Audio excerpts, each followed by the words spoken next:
yang pakai kerudung putih.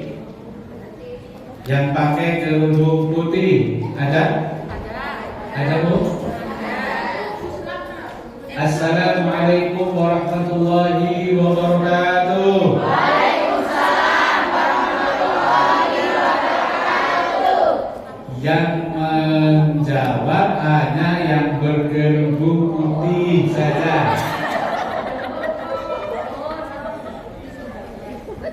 Konsentrasi ya. Yang berkerudung putih. Apa kabar? Alhamdulillah baik. Tulisan merah, bermerah. Yang berkerudung hitam. Ada? Oke. Assalamualaikum warahmatullahi wabarakatuh.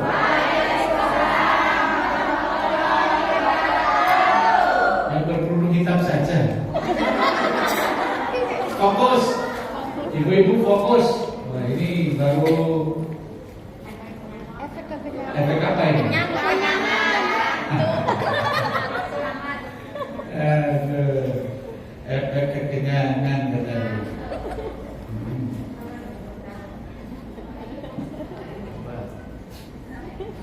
Perhatikan ke depan ya Bu. Perhatikan ke depan.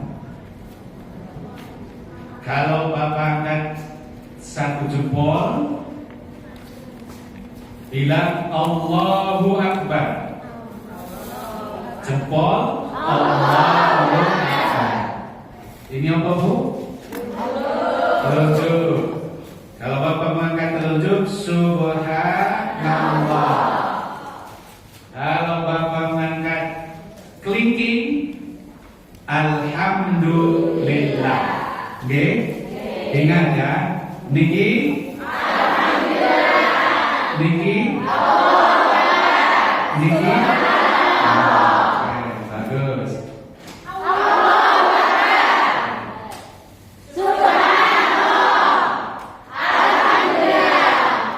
Blok kanan, ashabul yamin. Kalau kanan itu ashabul yamin, fi ashabil yamin.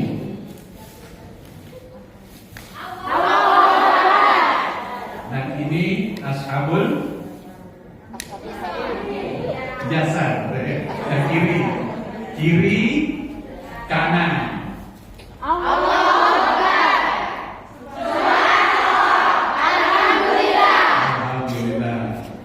Masih hidup. Masih hidup.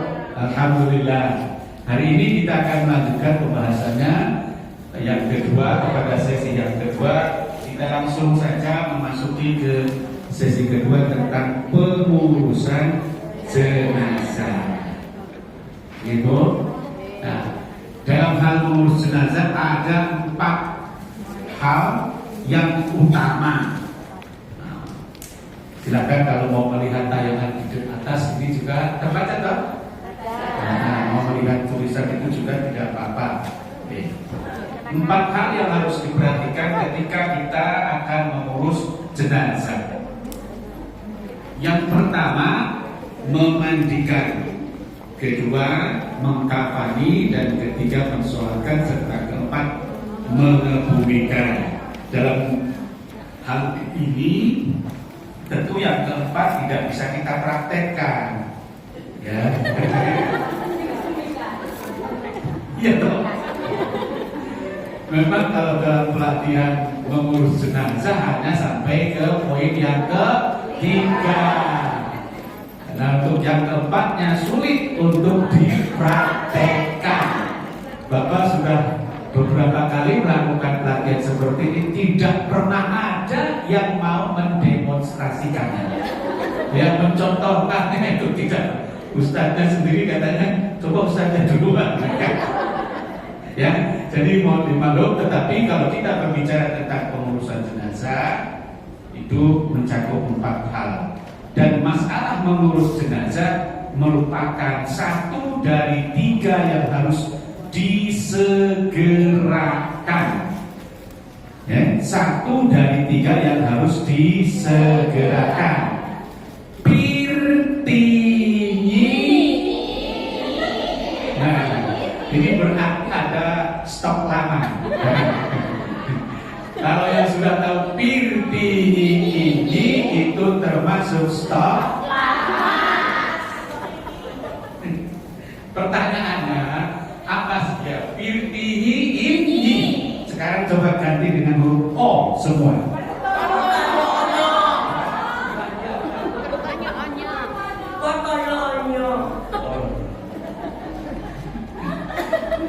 Mengajar yang paling berat adalah sesi kedua setelah zuhur. Dimanapun, mahasiswa kayak umum kayak jamaah gitu sama. Setelah zuhur itu paling berat.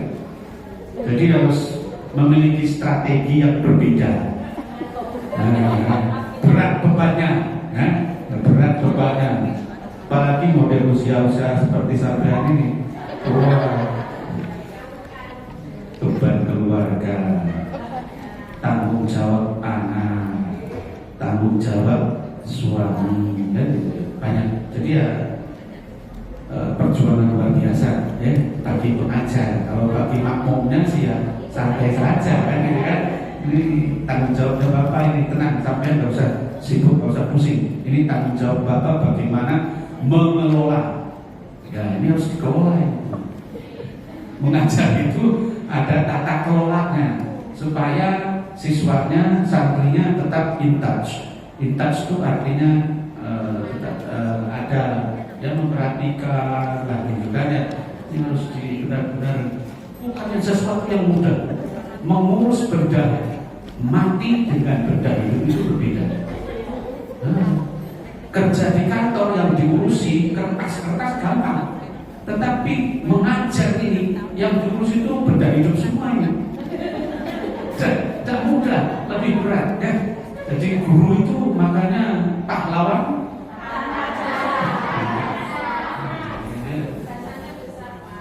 Ya, termasuk dari 3 amal yang menjadi amal jariyah.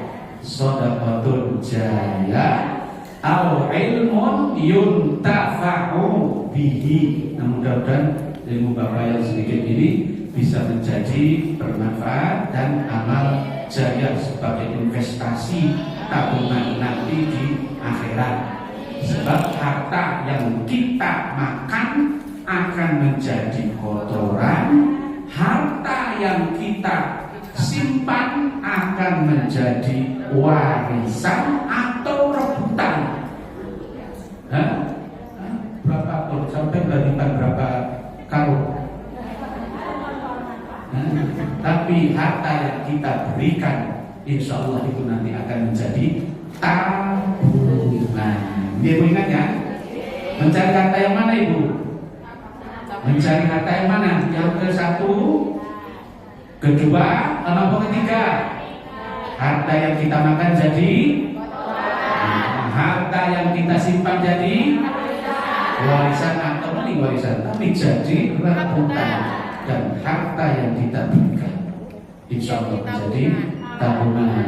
Tidak usah selalu materi, tetapi kebaikan apapun yang kita berikan insya Allah nanti akan menjadi tabungan.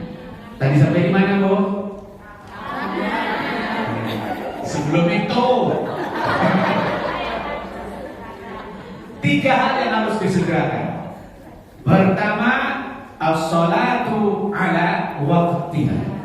Salat jika sudah tiba waktunya. Oke, Ustaz, saya di rumahnya sini susah, Ustaz.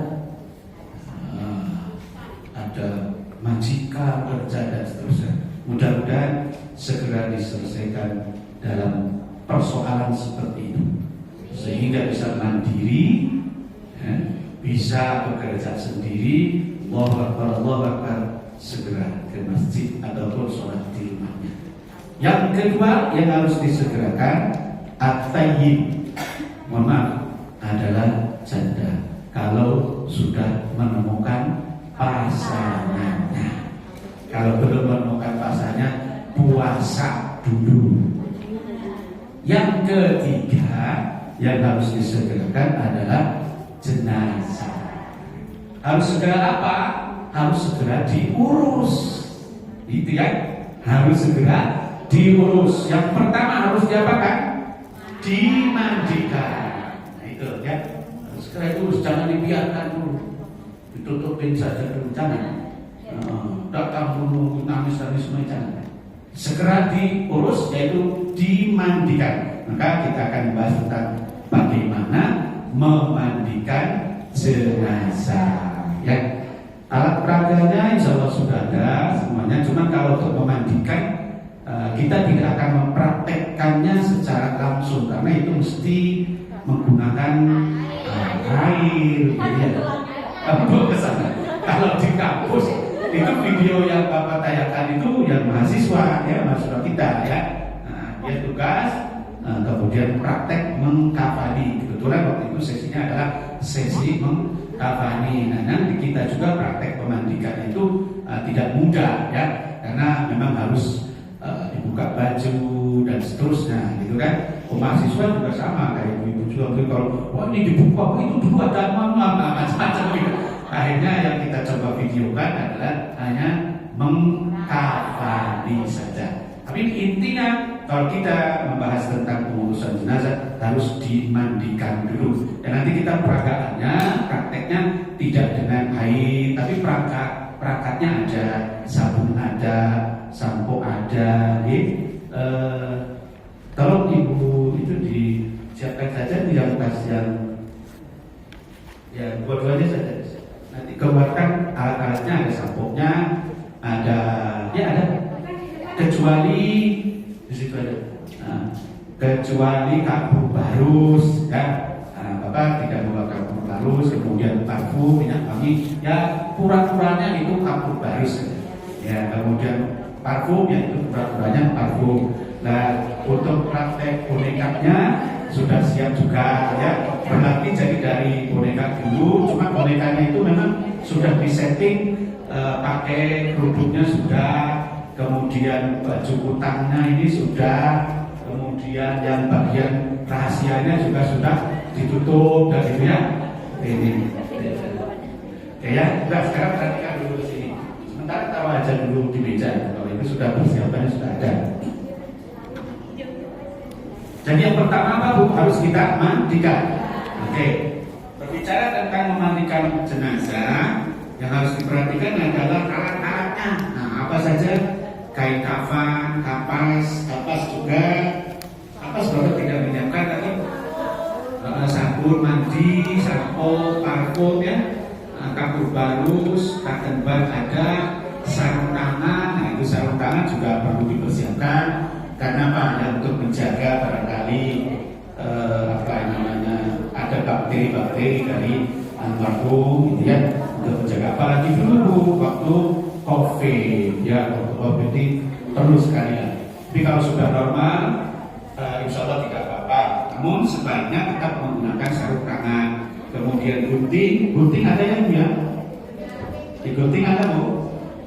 Ada gunting ada di situ, ada yang dibungkus dengan kertas Bu. Kemudian panci kecil. Nah, ini panci kecil digunakan untuk menyimpan kapur barus yang ditumbuk, harus dicampur dengan air. Nanti setelah bagian terakhir itu nanti disiramkan dengan kapur barus, ya. Nah, itu alat-alat yang diperlukan. Kemudian, nah ini coba mengurus jenazah tayangannya. Ini sudah ada yang pernah membuka belum videonya?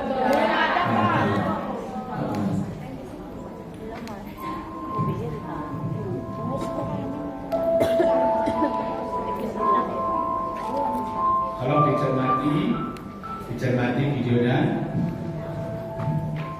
terdengar nggak suaranya? Iya, yang dari videonya.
Terus sekilas ibu gambaran, mudah-mudahan kita termasuk orang-orang yang bertaubat. Taubat itu artinya kembali mentaati Allah Subhanahu wa taala, dan taubat kita diterima oleh Allah Subhanahu wa taala. Baik ibu sekalian, kita lanjutkan dengan masalah pengurusan jenazah. Yang pertama yaitu memandikan.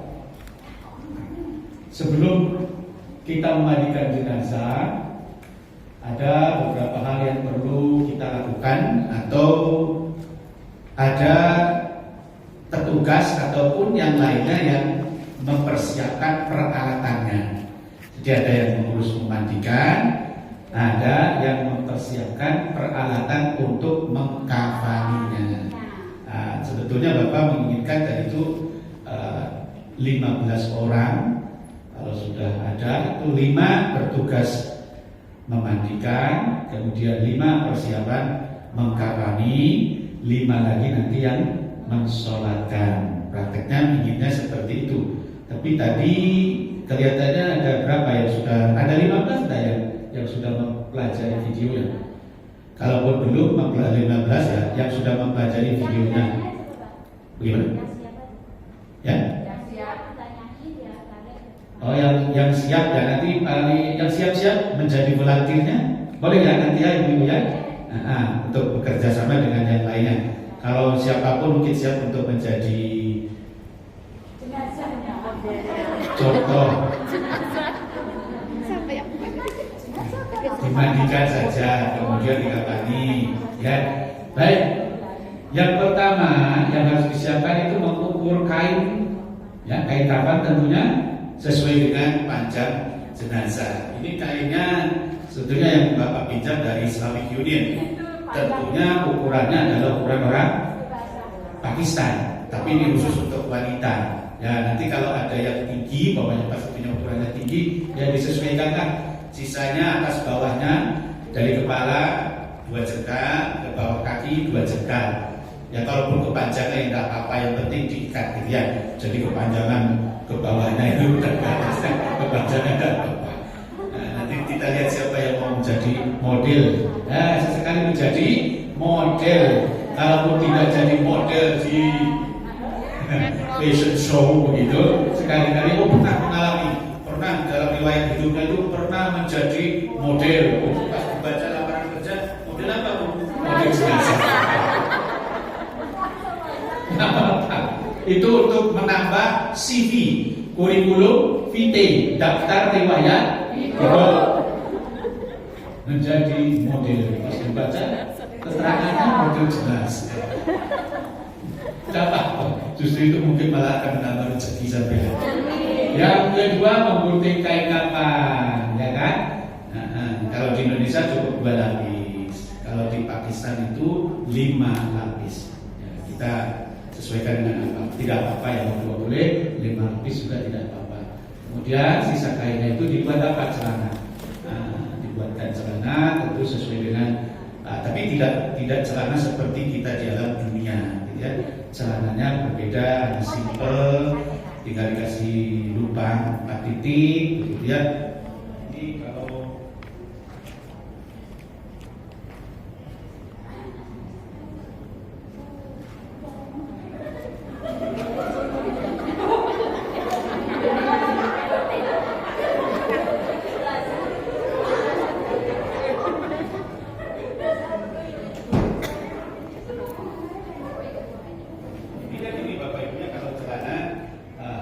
simple, sederhana gitu ya, seperti sini ini kan, tapi kemudian tinggal dikasih titik lubang-lubang untuk buat tayanya.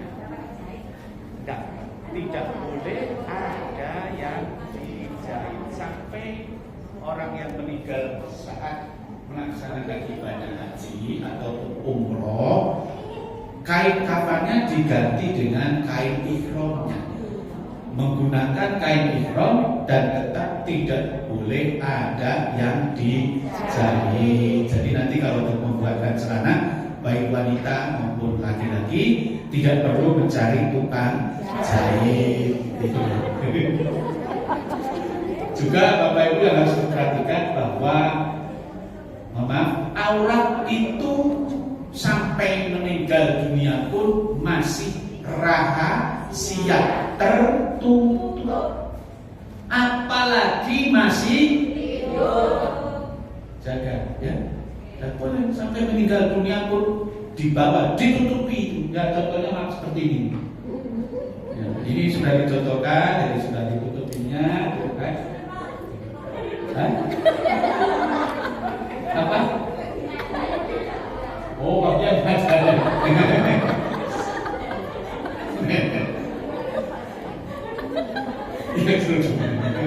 ini boneka anak saya. Anak bapak bukan masih kecil, bukan, dia asisten dokter spesialis kandungan. Jadi ada simbol-simbol segala macamnya pemeriksaan.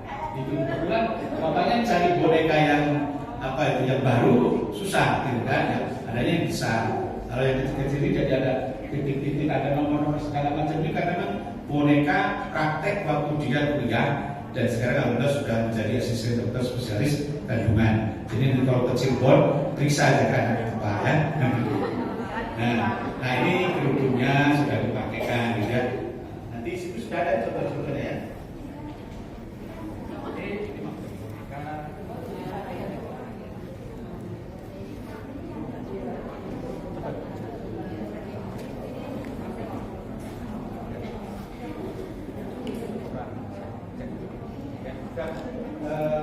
Ibu perhatikan ke bapak dulu, jangan memperhatikan ke situ ya. Nah, itu panitia yang dilatih untuk memeriksa perangkatnya. Nah, setelah itu bapak ibu sekalian, yang ketiga sisa ini sisa kain dibuat tali ya, jadi bagian kain itu saya potong sesuai dengan ukuran. Tapi mayoritas berdasarkan pengalaman beberapa kali mengurus jenazah, kalau wanita itu panjangnya depannya sekitar 50, kemudian kalau lingkar itu sekitar ke belakang sampai belakang itu sekitar 100 cm ya. Kalaupun gemuk, ukurannya gemuk ya lebih lah, paling antara 50 sampai 60 kalau ukuran kita ya. Tingginya itu antara 160 sampai 175 wanita.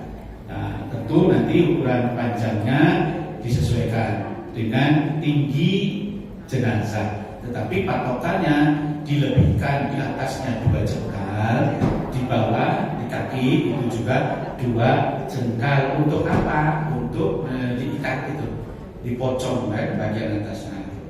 Nah, ya, setelah diukur pasang 3 tali di bawah tikar. Kalau di kita itu selalu ada tikarnya. Jadi yang paling dasar adalah tikar, kemudian tali, kemudian kain kafan.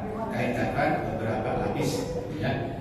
Kemudian 5 tikar digelar, meletakkan 5 tali. Nah, talinya itu bisa 5 ataupun 7. Bapak udah menyiapkan kalau untuk boneka 7. 7 untuk mana? Untuk kepala, leher, dada, pinggang, kemudian perut, kemudian semuanya itu ada 7. Ya, beda depan. Ya, kepala, leher, dada. Tadi itu ada beberapa bagaimana ya itu ditutup semuanya. Semuanya ada dibuatkan apa namanya kalau itu BH ya. Nah, dibuatkan di dada. Bagian bawahnya juga di pinggang ditutup, kemudian lutut, kemudian kaki, semuanya ada 7 potong. Kemudian kain kafan itu digelar, terus membuka kapas, kapas dibuka. Nah, untuk apa? Kapas itu digunakan untuk menutup sendi-sendi dan lubang-lubang telinga, mata, hidung, gitu kan? Nah, terus bagian sendi-sendi, sendi tangan, kemudian kaki, sampai ke bawah-bawah, termasuk juga yang bagian rahasia itu. Jadi yang bagian rahasia itu atau aurat sebelum dikasih, kalau perempuan itu untuk kalau menstruasi gitu, apa cawat atau balut itu harus dilapisi dulu dengan kapas, gitu ya. Kemudian meletakkan kapas di seluruh tubuhnya, ya, pada kain kafan yang sudah digelar. Oke. Terus persiapan sebelum memandikan, kita perhatikan ini. Oh, sudah ini tadi. Jadi, kalau diperhatikan itu kembali, sebelum memandikan ini kan tadi ya. Mengukur apa ini? Sedang mengukur panjang kain kafan, ya.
Itu sudah mengukur untuk bagian bawah ya Bu ya.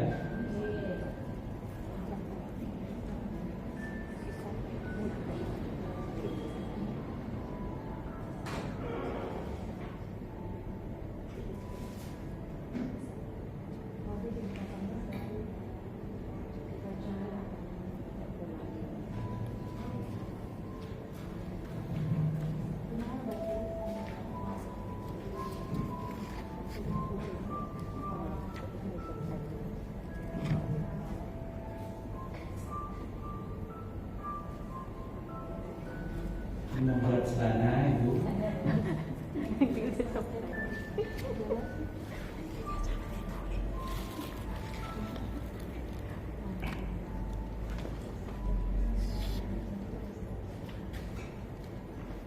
Celananya bentuknya seperti CD gitu. Hanya nanti menggunakan tali. Nah, ini sedang membuat lubang untuk tali.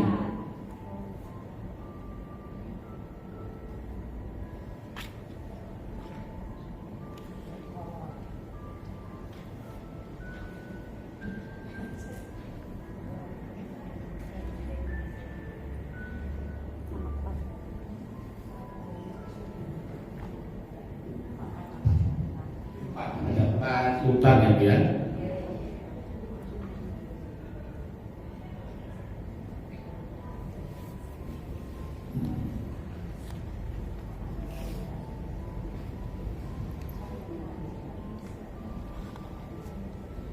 Nah ini membuat talinya lebarnya 3 cm.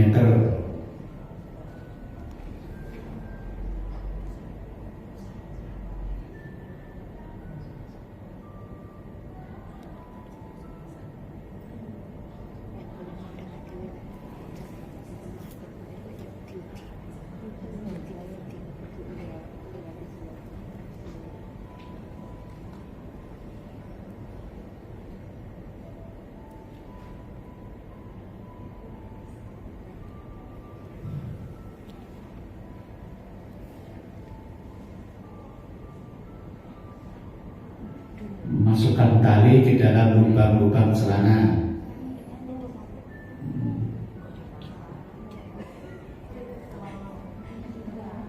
Sederhana ya Bu ya.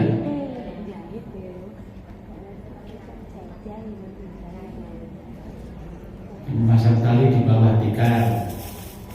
Nah, ini kalau kita pakai tikar seperti ini.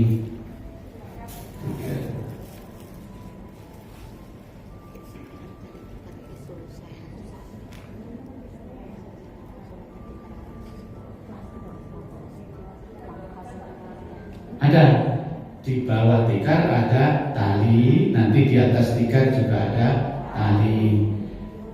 Nah, ini meletakkan kain kapal.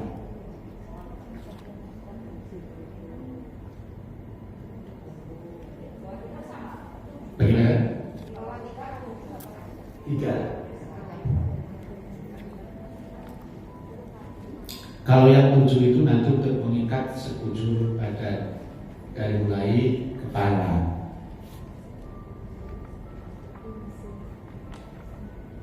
kapas, ini cukup banyak kan?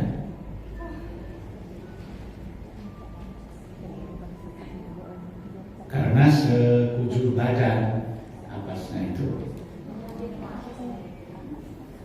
meletakkan kapas seukuran tubuh jenazah seluruhnya. Baik. Kita lihat ke berikutnya. Ada memandikan jenazah. Sekarang satu jenazah memandikannya dulu. Ya. Tidak ada tayangan videonya, tapi nanti dari urutan-urutan itu kita coba akan praktekkan. Cukup sederhana seperti halnya manusia mandi biasa. Supaya ini tentu dimandikan, gitu ya. Tidak memandikan sendiri. Ya. Yang pertama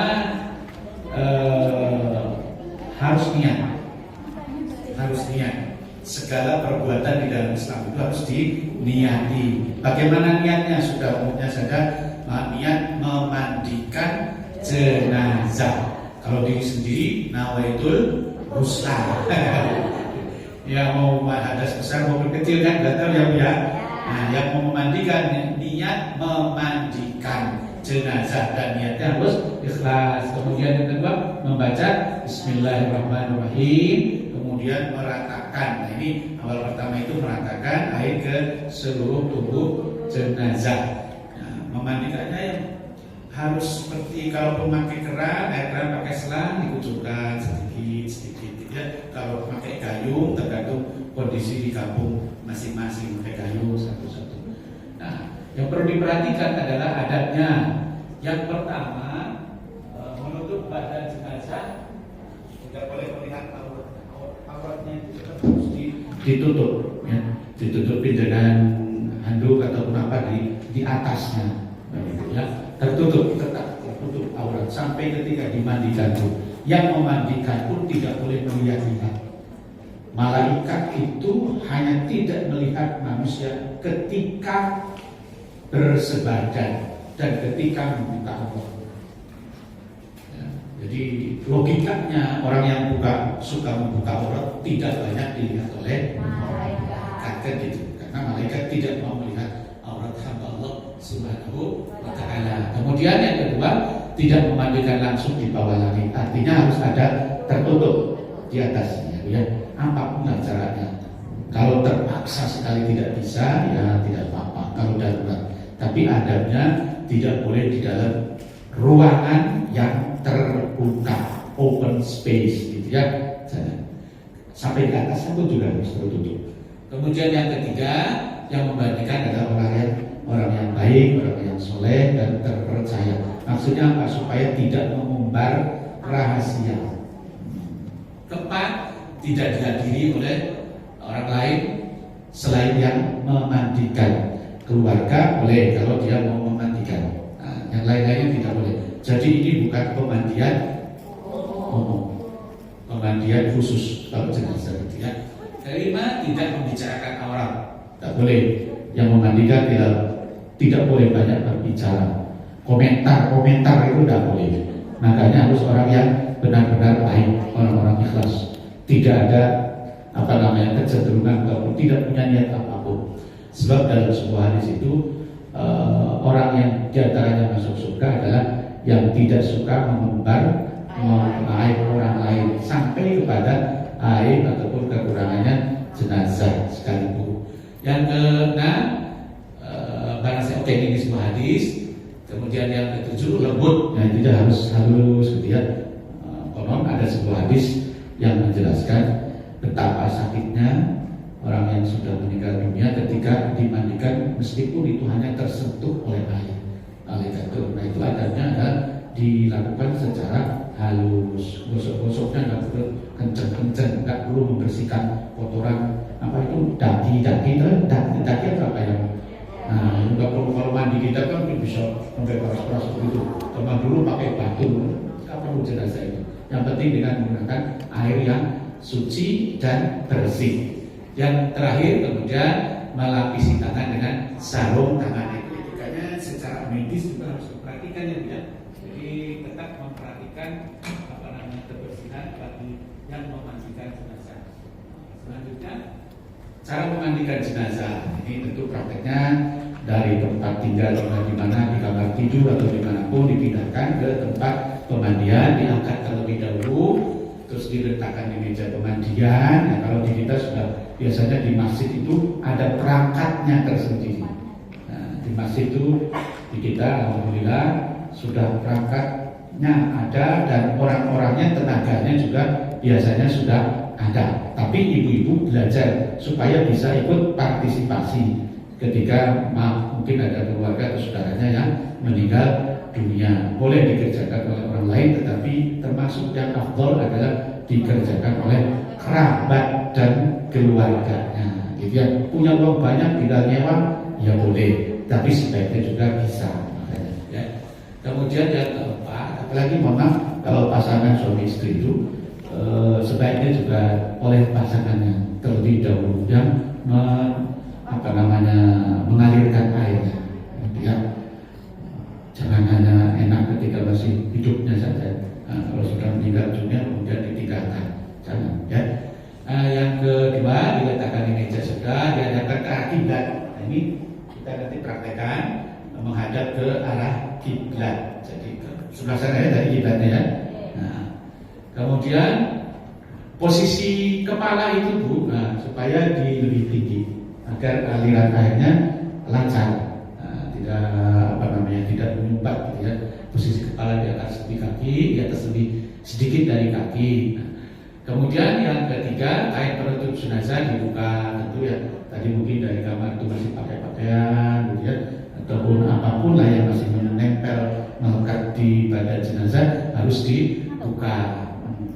Kemudian setelah itu ditutup auratnya dengan handuk. Nah, ketika mau dibawa ke tempat pemandian dari kamar tidurnya itu harus tertutup. Nah, bagaimana Ustaz kalau membuka pakaian yang melekatnya itu di meja pemandian? Sebaiknya sebelum dibawa ke meja pemandian itu sudah dibuka. Tetapi semua badan terutama auratnya harus dalam keadaan tertutup. Gitu. Terus sebelum dimandikan itu digunakan dulu tangan-tangannya, persediaannya, tangannya, kakinya digerakkan kecuali yang sudah kaku. Nah, kalau yang sudah kaku jangan paksa-paksa. Nah, nanti malah patah gitu ya. Apalagi kalau dilunakkan. Terus memakai kaos tangan. Nah, mulai sekarang menyiramkan secara keseluruhan terlebih dahulu dengan diawali apa? Membaca Bismillah. Mulai dari kanan dulu ya, dari bagian tubuh kanan, kemudian ke kiri. Makanya Rasulullah kalau memandikan jenazah mulai dari atas, ya, bagian kanan badan kita, tapi kalau kita mandi mulai diguyur sedikit-sedikit dari bawah, dari kaki bagian kiri terus ke atas, gitu ya, satu per satu, gitu ya, biar. Nah, kemudian diwudukan. Jadi sebelum dimandikan secara sempurna, diwudukan terlebih dahulu. Tapi wudunya tidak termasuk apa? Umur, nggak usah dikumur-kumurin sampai-sampean. Tidak perlu. Tapi wudunya sempurna, harus sempurna. Kemudian memandikan jenazah. Nah ini mulai memandikan jenazah. Jadi ada mukadimahnya itu tadi. Melarutkan air ke seluruh tubuh, mulai dari atas bagian kanan, kemudian diwudukan secara sempurna kecuali berkumur-kumur. Lalu dimandikan dengan cara membersihkan rambut dengan sampo biasa. Terus bagi jenazah wanita, rambutnya ini karena panjang harus diurai. Semuanya harus benar-benar basah, terkena sampo, dan nanti kalau sudah dibilas maka harus dirapihkan kembali. Ya, gitu ya. Terus bagian yang lain, bagian tubuh yang mungkin masih menyimpan kotoran, perutnya itu mengeluarkan apa? Mengeluarkan kotoran. Masihkah mungkin ada supaya? Makanya tadi harus pakai sarung tangan. Pencet-pencet itu nggak masih ada keluar kotoran, baik dari yang depan maupun dari yang belakang. Setelah wudhu dikeluarkan dulu. Wudhu itu bukan untuk wudhu supaya suci, itu bukan. Tapi tata tertibnya diwudhukan dulu, baru nanti dimandikan. Dan ketika memandikan itu ditekan-tekan ini bagian perutnya sedikit supaya mengeluarkan kotoran. Tapi kalau sudah yakin tidak ada kotoran, sudah jangan paksa-paksa. Seperti itu tadi. Ada hadis yang mengatakan tersentuh air saja sakit. Merasakan sakitnya seperti apa. Apalagi ketika diambil. Itu ya, makanya ketika sakaratul maut itu dibantu dengan membaca surat Yasin. Gitu ya. Pernah melihat orang sakaratul maut itu? Kalau udah pernah tahu ya bagaimana kondisi orang menghadapi sakaratul maut, terutama dari gerak matanya yang terlihat ya, sedang antara neraka dan surga. Ya, tenang saja, mudah-mudahan kita termasuk ahlul jannah. Soalnya kalau udah dibawa sana-sana langsung hening. Aduh, ibu-ibu sekalian, ya kita semuanya juga nanti akan meninggal dunia. Jangan bilang mati. Kalau mati itu ayam. Oke, selanjutnya membersihkan jenazah dari segala kotoran itu tadi yang ada di badan. Jadi selain yang ada di dalam perutnya, juga mungkin kotoran-kotoran atau entah itu karena kecelakaan, ada darah, ada apapun, semuanya harus dibersihkan. Termasuk juga ini rongga mulut, jadi diusap dengan kaos, dengan kaos tangan ataupun dengan sarung tangan, saraf leher, daun telinga, gitu ya. Kemudian bekas kotoran mata, gitu.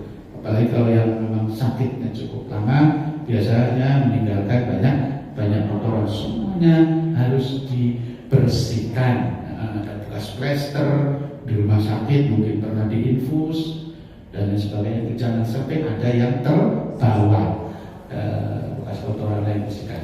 Terus membilas seluruh tubuh jenazah hingga bersih, dan dilanjutkan dengan membersihkan bagian belakang tubuh jenazah tadi sudah. Nah, ketika memandikan, mau tanya Bapak, ini penjenengan menyampaikan kalau ada bekas plester kan harus dihilangkan. Ya. Yang jadi pertanyaan, bagaimana kalau Ada yang pasang gigi palsu.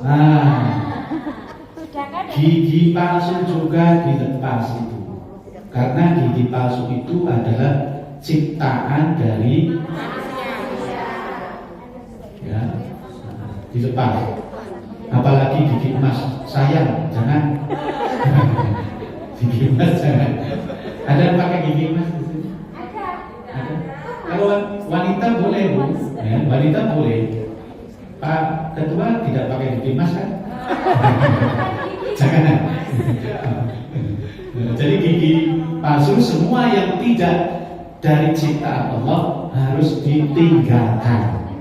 Gitu. Nah, mungkin wanita di kukunya ada yang warna-warna itu? Ada ya. Ada yang di warna-warna di kukunya itu? Iya. Nah, itu tidak boleh, harus dibersihkan. Bukan dipotong kukunya, dibersihkan saja itunya. Nah, ini harus dibersihkan. Nah, nanti beritahu, ya sudah kalau sudah sakit tahu sudah mendekati, ya jangan pakai itulah.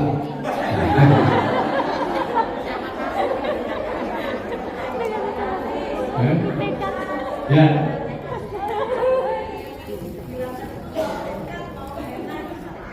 Maaf, belum terima. Oh, hina. Ya, ya. Hina itu kan buatan kita kan, buatan manusia.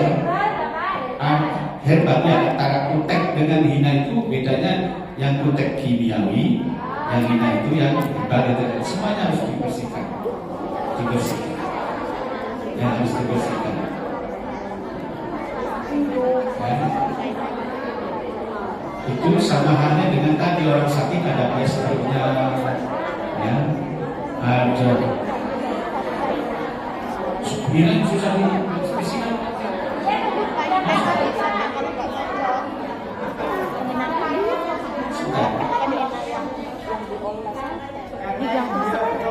Sebentar dulu. Hina tentang hina kan namanya? Hina. Bapak nggak tahu, tapi tahu bahwa itu ada yang suka dipakai. Kayak orang India. Ya, silakan.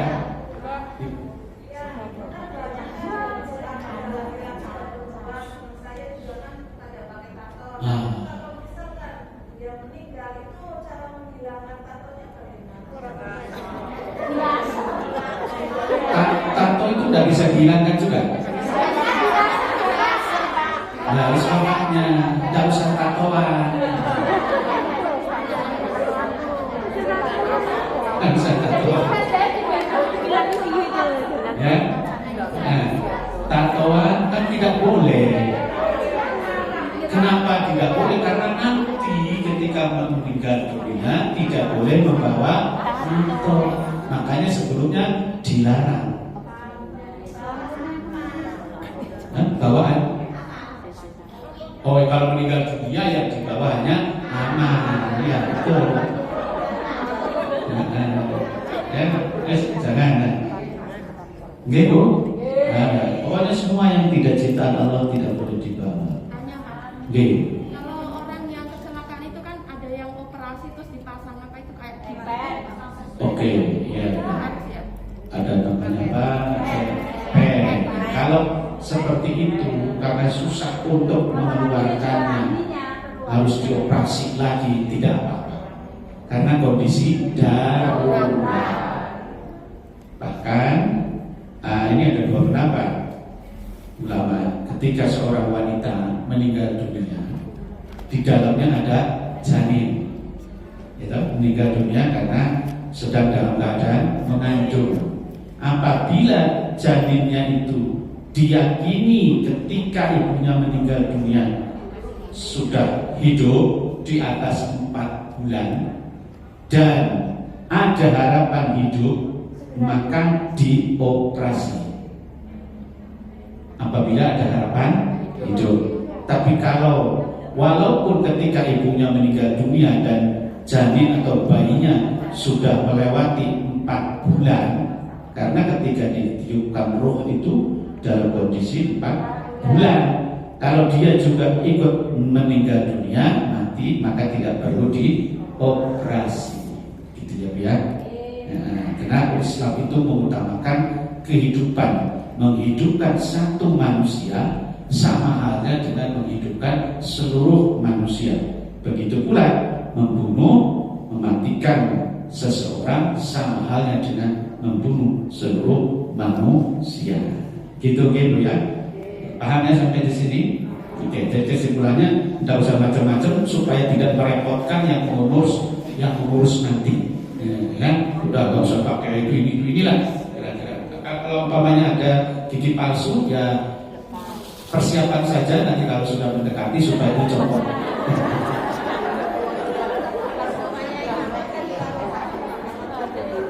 Boleh wasiat dulu, ya, boleh wasiat dulu. Selanjutnya nomor 11, membilas sudah jenazah dimandikan dengan air yang mengandung kapur barus, ya. Kemudian kapur barusnya itu harus lembut, ya. Dan kemudian setelah dimandikan dikeringkan dengan anduk, persislah seperti kita kalau mandi dikeringkan sebelum menggunakan pakaian. Cuma ini bedanya pakaiannya apa? Kain kafan, gitu ya. Terus dikeringkan dengan anduk, terus memakaikan celana, tentunya celana dalam itu tadi yang terdiri dari 4 lubang untuk memasang 4 tali.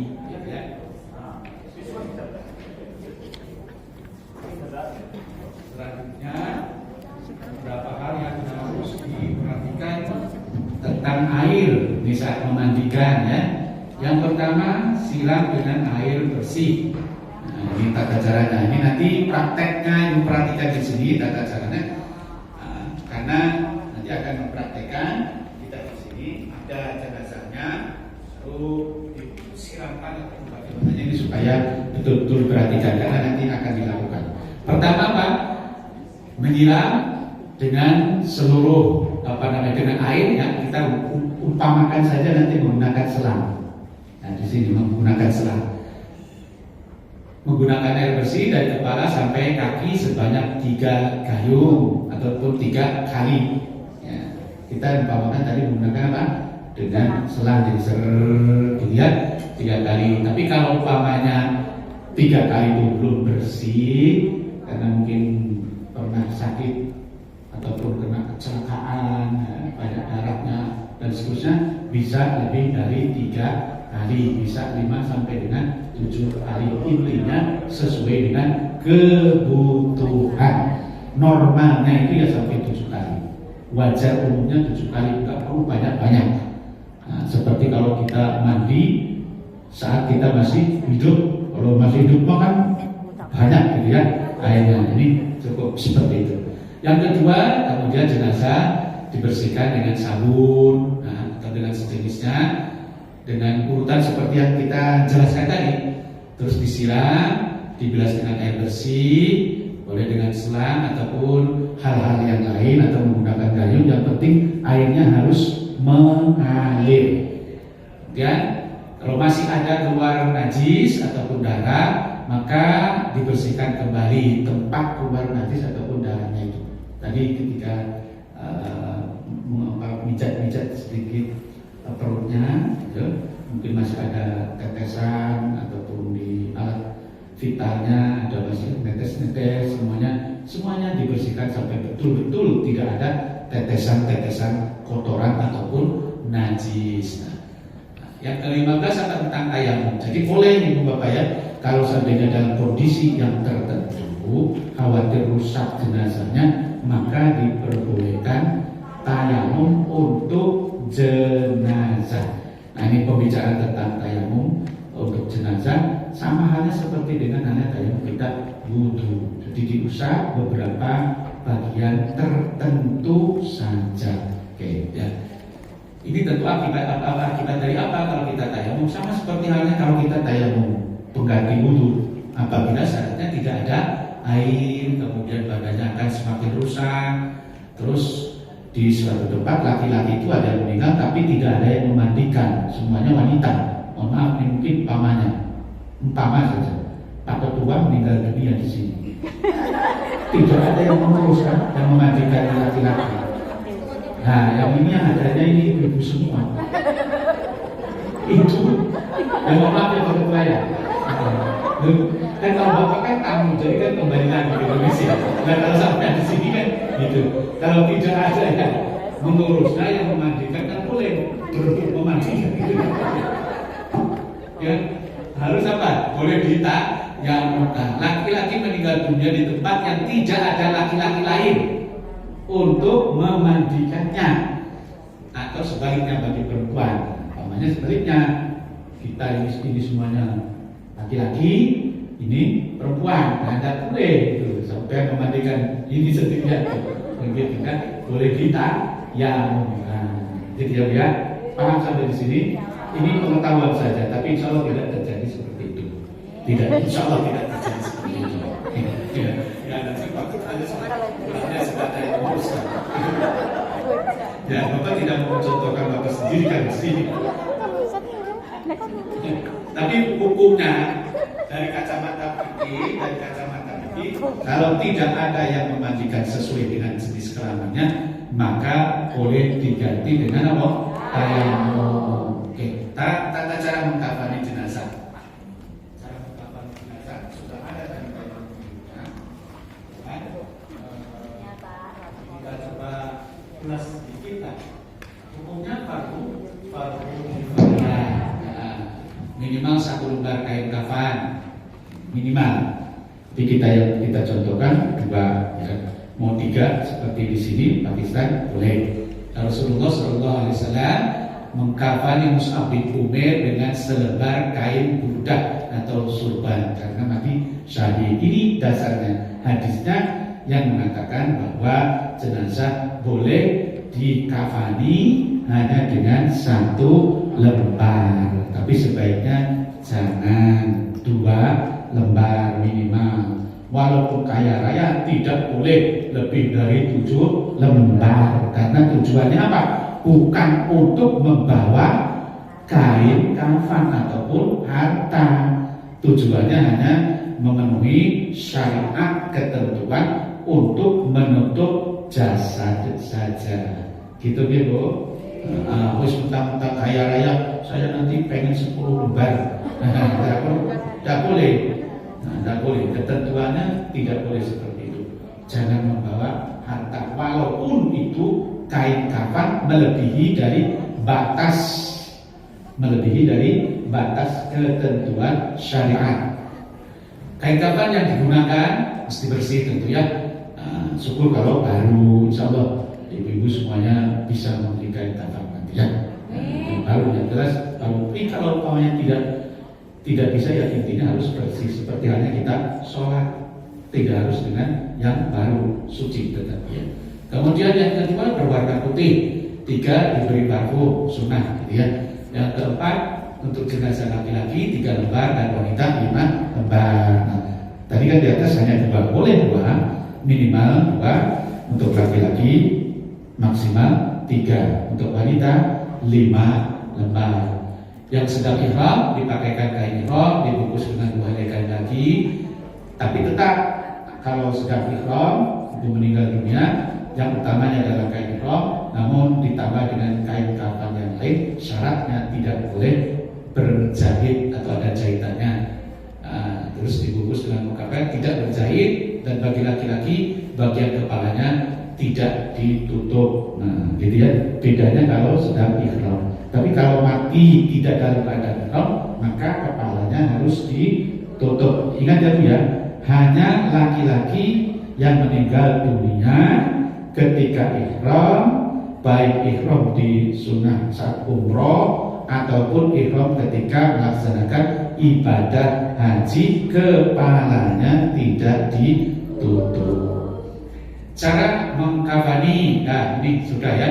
Tadi mengukur kain, menggunting kain dan seterusnya. Tadi sudah kaitan tidurnya. Kita praktekkan mengkafani karena ini perangkatnya sudah diguntingin. Nah, sudah digunting. Jadi nanti kalau di kampung itu ibu membeli 1 gelondongan begitu, berapa meter umpamanya belinya, kan tak bisa dipotongin di toko. Beli berapa meter Bu gitu. Nggak usah ngomong Pak, saya mau mengurus jenazah, dia potong sendiri gitu. Ya, jangan minta Pak ukurannya sekian, nggak bisa. Beli saja berapa meter disesuaikan dengan lebar gemuknya jenazah dan tinggi badannya. Beli 3 kali 2,5 atau 3 kali 3 meter. Nanti diusul di rumah dipotong-potong sendiri. Nah, itu ya Bu ya. Ini nanti semuanya contohnya di sini sudah setting, sudah diukur sesuai dengan mayoritas tinggi badan orang Pakistan. Nah, gitu ya. Maka ini tidak perlu dikupas, tidak perlu dijelaskan lagi bagaimana cara mengkafaninya. Kita nanti langsung praktekkan saja. Oke Bu. Terus menyediakan kain kafan, cara menyusun kain kafan. Cara menyusun kain kafan diletakkan dulu 3 tadi seperti di tayangan video. Tadi yang paling bawah itu apa Bu? Tikar, tali dulu, tikar, tali lagi, lembar pertama kain kafan. Nah, lembar pertama kain kafan itu kalau Ibu cermati dari video itu nanti posisinya silang. Umpamanya begini, ini jenazah ya, di sini jenazah.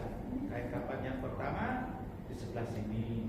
Nanti yang kain kafan yang pertama di sebelah kirinya agak ke mana, ke samping. Ke samping, kanan Ke samping. Jadi agak dipakin ini.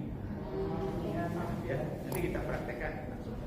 Jadi tidak umpamanya jenazahnya di tengah-tengah sini, terus ditaruh di sini kiri kanan begitunya.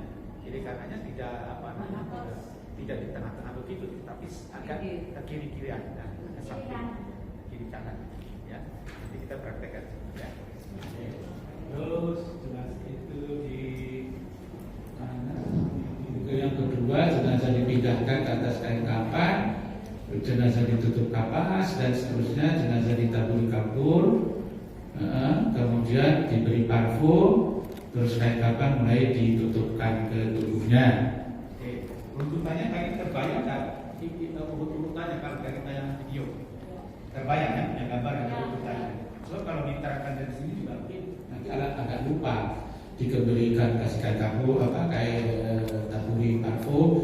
Setiap kali Ibu nanti menggelar kain kafan itu digelari dulu, ditaburi dulu dengan kapur barus, gitu ya.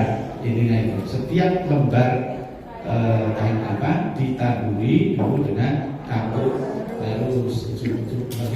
Ujung kepala dan kaki kain kafan yang seperti itu dimekarkan tuh ya, tahulah punya gambaran ya. Bagian namanya tak usah dibikin bunga seperti ngasih kado, itu tak usah. Nah, yang penting diikat gitu. Tapi ya di seluruh kain kafan sepanjang tubuh. Yang seperti bukan yang di bawah badannya. Nah, di bawah badannya itu semua seluruhnya dikasih kapas.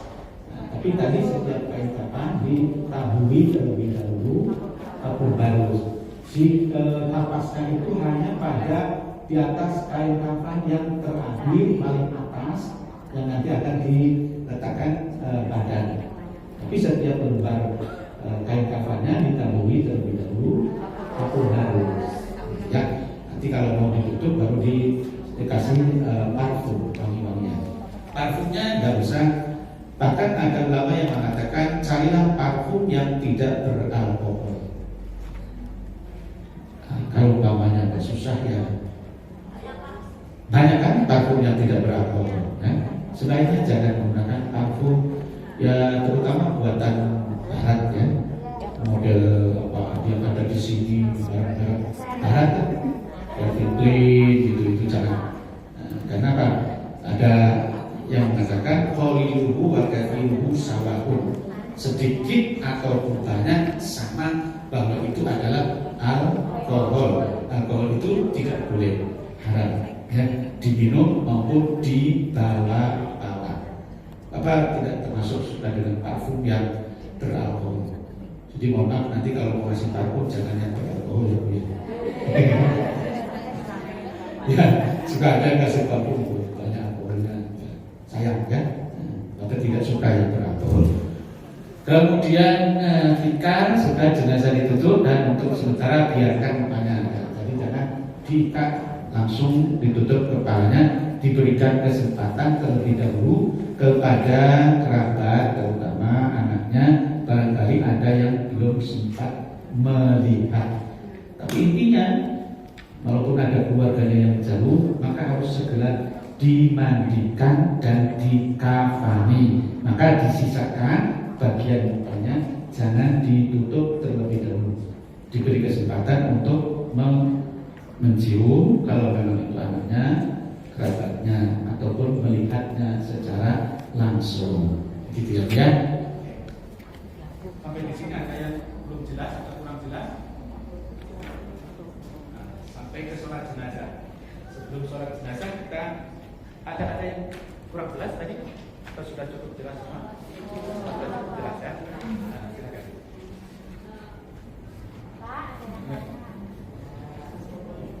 Silakan.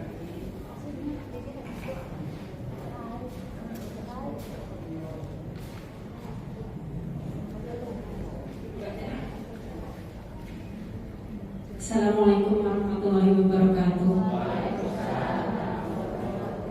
Saya ingin bertanya, kalau misalkan ini kan mukanya sementara dibuka dulu, terus kadang kan kita punya saudara mungkin bukan muhrimnya gitu.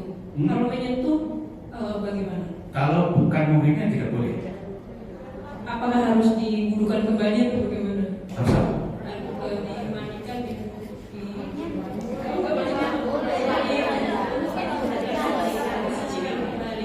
Kalau menyentuh, ya kalau misalnya dia tidak sengaja menyentuh, harusnya disucikan kembali.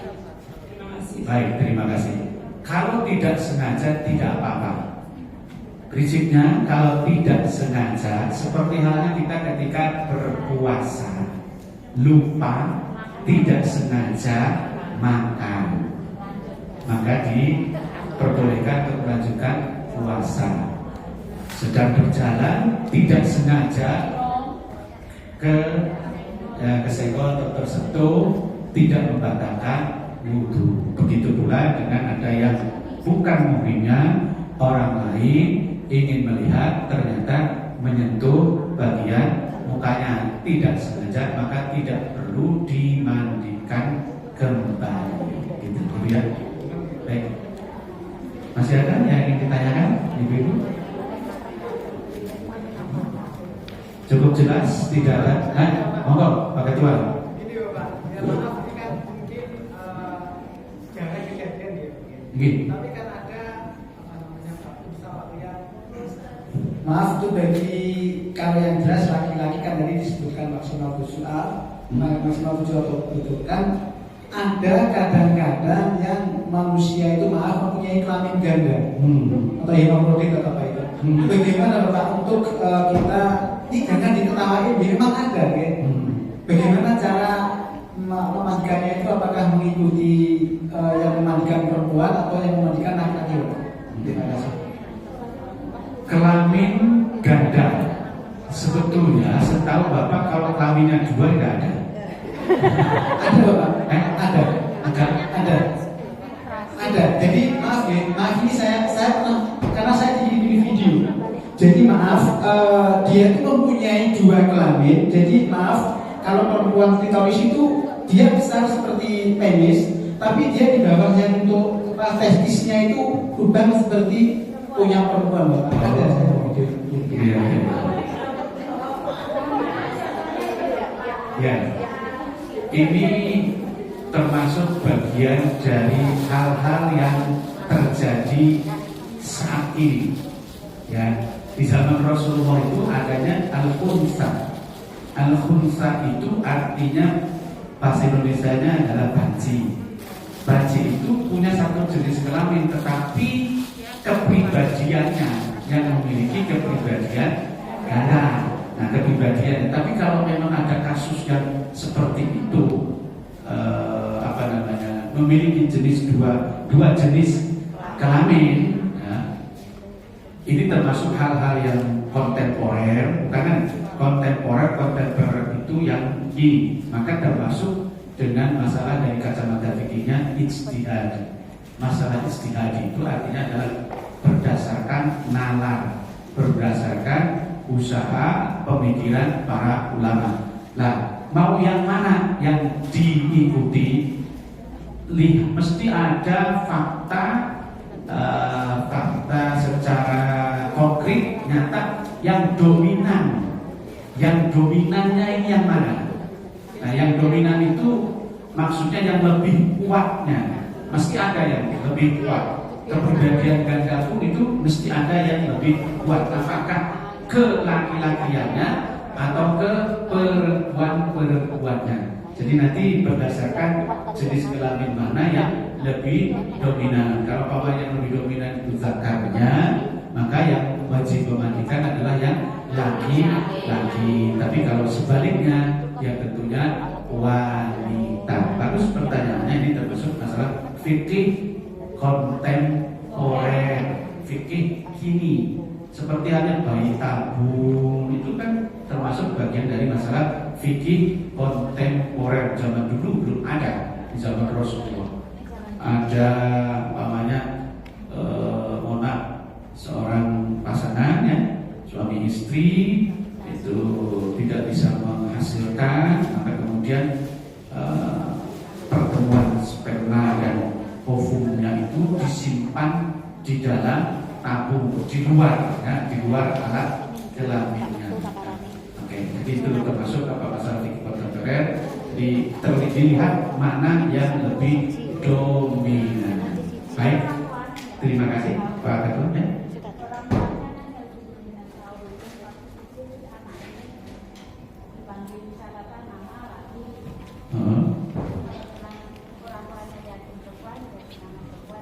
Oh ya, nggak bisa seperti itu ya.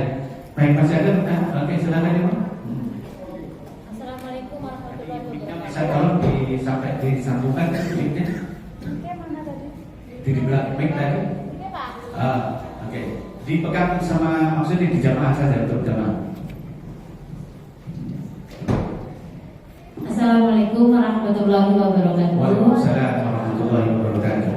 Saya masih ada yang kurang mengerti sedikit. Tadi Bapak bilang sebelum dimandikan mayit diwudukan dulu. Terus ketika dimandikan kan perutnya ditekan-tekan. Iya. Terus kalau kotorannya masih ada keluar, kita kan Keluarkan. dicuci lagi. Iya. Habis selesai semua, apakah mayit perlu diwudukan? Diwudukan. Ya. Jadi setelah dimandikan kemudian diwudukan.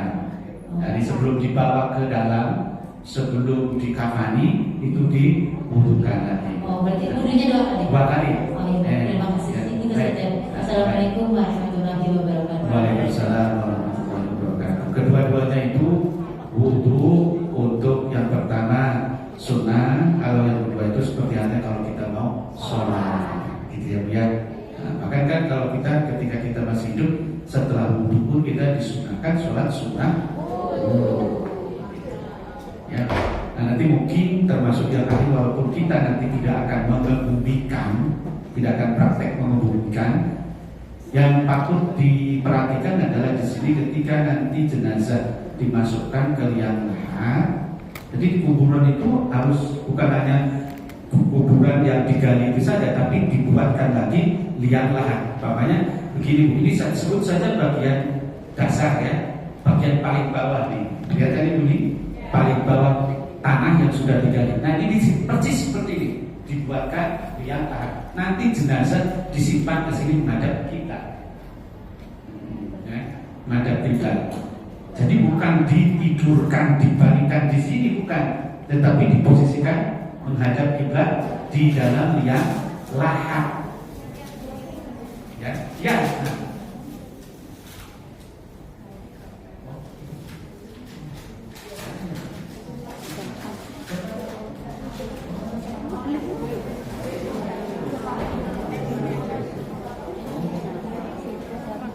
Oke, baik, Ibu sekalian tambah sedikit. Dikira Bapak sampai jam 5, ternyata sampai jam 4.30. Jam 4 ya. 4.30 selesai. Jadi ditambahkan sedikit. Tapi bukan dibaringkan begini ya jenazah itu. Meskipun nanti ibu tidak ikut menguburkan. Karena ada yang hadis yang mengatakan kalau wanita tidak perlu ikut ke kuburan. Alasannya biasanya kalau wanita lebih emosional, khawatir, sunako, sedih dan lain sebagainya. Nah gitu ya. Tapi kalau kuat ya tidak apa-apa. Ini sebagai sebuah pengetahuan. Nanti jenazahnya tidak dibaringkan di tanah begini tidak, tapi miring menghadap kiblat di dalam liang lahat. Nah, gitu ya.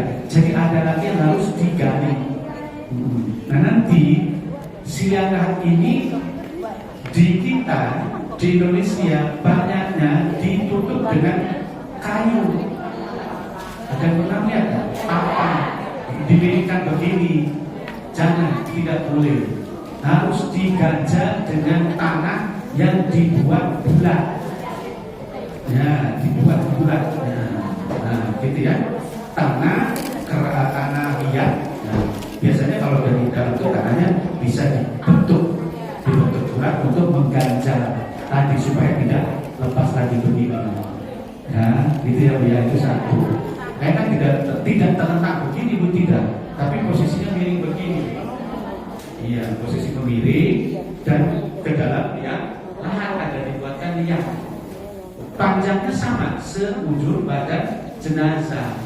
Nah, tadi jangan ditutup dengan papan ataupun kayu, biasanya di kita sekitar 20 cm. Jangan, harus diganjar dengan tanah yang bisa dibentuk bulat, dan tanahnya biasanya tanah liat. Satu ya. Kemudian yang kedua, agar ketika akan dimasukkan ke dalam kubur diadani terlebih dahulu. Nanti kalau sudah dimasukkan ke liang lahat, sudah diganjar, diqomati. Ini ada dua pendapat. Imam Syafi'i semuanya sepakat, ada ulama Imam Syafi'i diadani dan diqomati. Tapi kalau ada yang ibu nanti tahu ataupun ada yang menggunakan tidak diadani dan tidak diqomati, tidak apa-apa. Itu berbeda pendapat karena memang punya dalil tersendiri.